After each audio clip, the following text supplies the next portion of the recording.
नमस्कार दोस्तों, welcome to our channel. आपका बहुत बहुत स्वागत है हमारे चैनल पे। अगर आप इस चैनल पे नए हैं then don't forget to subscribe ताकि आपसे कोई भी वीडियो फ्यूचर में ना छूटे। चलिए चलते हैं आज के टॉपिक की तरफ। आज हम डिस्कस करने वाले हैं एक बहुत ही इम्पॉर्टेंट म्यूचुअल फंड जो शायद जिसके बारे में आपने नहीं सुना होगा।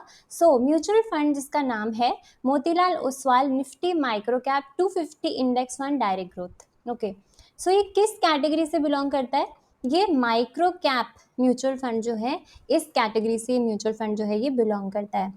अब आपने लार्ज कैप सुना होगा, मिड कैप सुना होगा, स्मॉल कैप सुना होगा, इसमें आपकी इन्वेस्टमेंट भी रही होगी, मगर शायद से आपने माइक्रो कैप म्यूचुअल फंड्स के बारे में नहीं सुना होगा। अब माइक्रो कैप म्यूचुअल फंड्स क्या होते हैं? सबसे पहली बात, ऐसी कंपनियां जिनका मार्केट कैप 500 करोड़ से कम होता है, 500 करोड़ से कम होता है, वो सारी कंपनियां जो होती हैं वो माइक्रो कैप टाइप की कहलाई जाती हैं।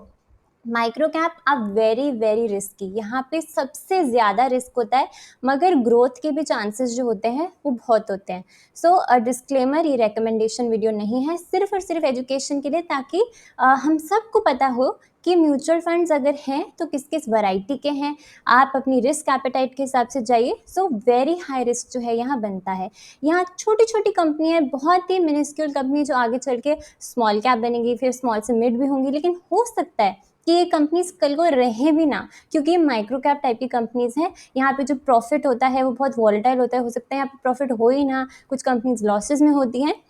ये सब चलता है, मगर माइक्रो कैप में भी लोग पैसा लगाते हैं, क्योंकि माइक्रो कैप आप जानते हैं they are like penny stocks. यहाँ पे अगर आपने पैसा लगाया तो वही लगाइए जो आप खो सकते हैं, जिसको आप पूरी तरीके से अगर वो उड़ भी जाए तो कोई फर्क नहीं पड़ता, लेकिन बनने के लिए जो पैसा है वो आराम से 20-25 गुना हो सकता है, क्योंकि इनका जो मार्केट कैप इतना छोटा है। 500 करोड़ की कंपनी जो होती है, अगर उससे छोटी कंपनी है, वो आप सोच सकते हैं कि अगर वो 5,000 करोड़ की होए तो आपका पैसा कितना हो गया? 10 गुना हो गया।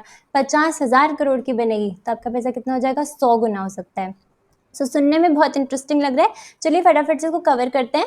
ओके, माइक्रो कैप टाइप के म्यूचुअल फंड्स की हम बात कर रहे हैं, एंड ये जो टाइप का म्यूचुअल फंड है मोतीलाल ओसवाल एएमसी की तरफ से, ये एक इंडेक्स फंड है। यानी कि माइक्रो कैप 250 कंपनीज जो है माइक्रो कैप टाइप की, वो ली जाती हैं इंडेक्स के अंदर, और उनमें जैसे जैसे इंडेक्स जो है जैसी वेटेज वो देता है, वैसे ये म्यूचुअल फंड भी उसी हिसाब से वेटेज अपने अंदर इनको देगा। अब आप चार्ट देख सकते हैं इसका। 1 साल का ही चार्ट अवेलेबल है, क्योंकि ये बहुत ही नया म्यूचुअल फंड है, very very new in the market.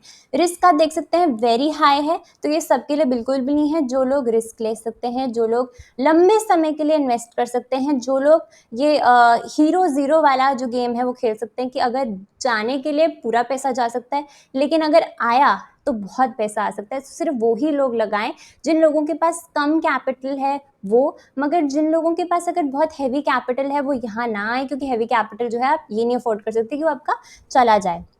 Okay, यहाँ पे मिनिमम SIP 500 रुपये की रहेगी। एक्सपेंस रेशो 0.44 है। NAVs का ये चल रहा है।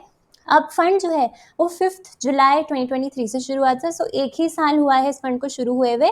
फंड साइज आप देख सकते हैं 1600 करोड़ का है। बहुत ही छोटा AUM साइज है, वेरी स्मॉल, क्योंकि बहुत नया भी है एंड बहुत रिस्की भी है। एग्जिट लोड 1% है। आप इसके रिटर्न्स देख सकते हैं, 1 साल में 42.6% जो है शानदार रिटर्न्स इस फंड ने कमा के दिए हैं। ओके, यहाँ पे इंसेप्शन जो है, इंसेप्शन से इसने कितना कमा के दिया है इस फंड ने वो नहीं दिया है। आप यहाँ देख सकते हैं, दूसरी वेबसाइट है। यहाँ पे Motilal Oswal Nifty micro cap ये जो इंडेक्स फंड जिसकी हम डिस्कशन कर रहे हैं, 1 ईयर में इसने 57% जो है कमा के दिया है। एंड CAGR जो है इसका सिंस इंसेप्शन, यानी कि जब से जुलाई से शुरू हुआ है, 1 साल में इसने 68% के रिटर्न जो है कमा के दिए हैं।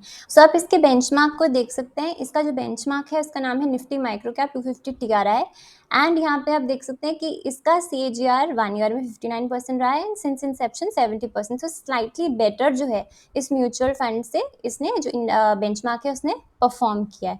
बट अगर आप माइक्रो कैप में इन्वेस्ट करना चाहते हैं तो आप कैसे इन्वेस्ट करेंगे? आपको कोई म्यूचुअल फंड तो लेना पड़ेगा। आपके लिए ये ऑप्शन है कि आप इस म्यूचुअल फंड को कंसिडर कीजिए, क्योंकि इस म्यूचुअल फंड के थ्रू आप माइक्रो कैप में जो है इन्वेस्ट कर पाएंगे। ओके, तो अब हम चलते हैं इसके पोर्टफोलियो को अगर हम देखें कि कॉम्पोजिशन क्या है इसका। सो यू कैन सी कि यहाँ पे मैक्सिमम वेटेज जो है वो कहाँ दी है, कंस्ट्रक्शन में, फार्मास्यूटिकल में, industrial products, finance, power, chemical, इस तरीके से जो है यहाँ पे एसेट एलोकेशन जो है वो रही है। ओके, टॉप होल्डिंग्स भी आप देख सकते हैं इसकी, किर्लोस्कर ऑयल इंजन, ये कंपनी जो है ये इसकी टॉप होल्डिंग है, फॉलोड बाय न्यूलैंड लेबोरेटरीज, स्ट्राइड्स फार्मा, रेलिगेर, ये सारी कंपनी जो आप इसको कंसिडर कर सकते हैं। ये सारे में इनका मैक्सिमम वेटेज है, मगर अगेन छोटा छोटा अमाउंट जो है इनमें लगाया है। क्यों? क्योंकि ये सारी माइक्रो कैप्स हैं एंड ज़्यादा वेटेज नहीं दे सकते। एंड वैसे भी जो फंड है ये बिल्कुल भी एक्टिवली मैनेज नहीं है। जैसे इंडेक्स में वेटेज बदलेगा इन छोटी छोटी कंपनियों का, उसी हिसाब से इस म्यूचुअल फंड में भी चेंजेस आएंगे।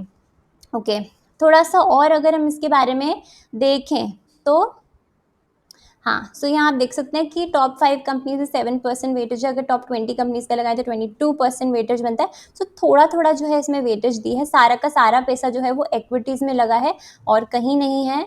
अगेन यहाँ पे वही आपको दिख रहा है, देखिए 1% छोटा छोटा अमाउंट जो है वो इन कंपनीज में डाला है, क्योंकि ये माइक्रो कैप कंपनीज है, ज़्यादा पैसा इनमें नहीं डाल सकते। फंड मैनेजर का नाम है दिशांत मेहता, इनके पास आप इनकी डिग्री देख सकते हैं।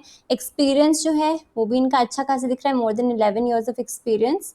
सो ये सब बातें जो है ओके यहाँ आप देख सकते हैं। ओके, नेक्स्ट सो चलते हैं अब SIP कैलकुलेटर की तरफ, कि अगर आपने इस फंड में SIP करने की कोशिश की तो आपका कितना पैसा बन सकता है। अब ये कैलकुलेशन थोड़ी सी फोरकास्टिंग के बेसिस पे होगी, एक्चुअल नहीं होगी, क्योंकि इस फंड को ज़्यादा टाइम नहीं हुआ है, सुपर रिस्की फंड है। सो जो हम इसमें, अगर मैं SIP आपको बोलूँ, SIP मान लेते, क्योंकि माइक्रो कैप का है, हो सकता है आप इसमें बहुत थोड़ा पैसा जो है वो लगाने की कोशिश करें। सो मान के चलते अगर आपने यहाँ पे 2,000 रुपये लगाए थ्रू SIP मीडियम, तो आपको कितने बन सकते हैं। अब 1 ईयर में इस फंड ने 57% के रिटर्न जो है वो देने की कोशिश की है इस फंड ने। चलिए, ये तो बहुत ही एक्सेप्शनल रिटर्न हो गए, इतना नहीं देगा, मगर अगर 25% के CAGRs भी अगर इस फंड ने अचीव करवा दिए, तो आप देख सकते हैं कि आपका पैसा जो है, आपका इन्वेस्टेड अमाउंट 2,40,000 होगा, मगर आपका पैसा 10 साल में 10 लाख के करीब जो है वो बन सकता है। और आप क्योंकि अगर वेरी वेरी लॉन्ग टाइम के लिए आएंगे, मे बी 20 ईयर्स के लिए आएंगे, तो फिर आप देख सकते हैं आपका पैसा जो है वो वेरी इजीली, देखिए आपने 4 लाख रुपए का इन्वेस्टमेंट, 4,80,000 का इन्वेस्टमेंट किया है, मगर आपकी जो वैल्यू होगी वो होगी 1,37 करोड़ रुपीज़। सो एक्सेप्शनल रिटर्न जो है वो बन रहे, लेकिन इसका मतलब बिल्कुल भी नहीं है कि आप इस फंड को जो है वो ले लें एंड यही सिर्फ फंड आपके पोर्टफोलियो में हो। सिर्फ वो इन्वेस्टर्स जो वेरी हाई रिस्क ले सकते हैं, पैसा खोने से उनको कोई फ़र्क नहीं पड़ेगा, वो इसके अंदर आ सकते हैं। मगर अगर आप ज़रा पैसा खोना नहीं चाहते, रिस्क टेकर नहीं है, तो आपको इसको अवॉइड करना चाहिए। एंड ये एक्टिवली मैनेज नहीं है, इंडेक्स के हिसाब से ही मूव करेगा। अगर सारी कंपनियां डूब जाती हैं इसके अंदर, तो ही ये फंड बिल्कुल ज़ीरो पे आ जाएगा, वरना अगर कंपनीज ने अच्छी परफॉर्मेंस दी और जैसे जैसे माइक्रो कैप 250 अच्छा परफॉर्म करेगा, इंडिया ग्रो करेगा, होपफुली ये फंड भी अच्छा कर सकता है। सो यही थी वीडियो, यही हमने एक न्यू टॉपिक को कवर करना था, माइक्रो कैप टाइप के म्यूचुअल फंड को कवर करना था, जिससे हमारी नॉलेज बढ़े और नए नए फंड्स हम कवर करते रहे। कोई भी डाउट है आप मुझे कमेंट करके बता सकते हैं। Till then, thank you for watching and bye.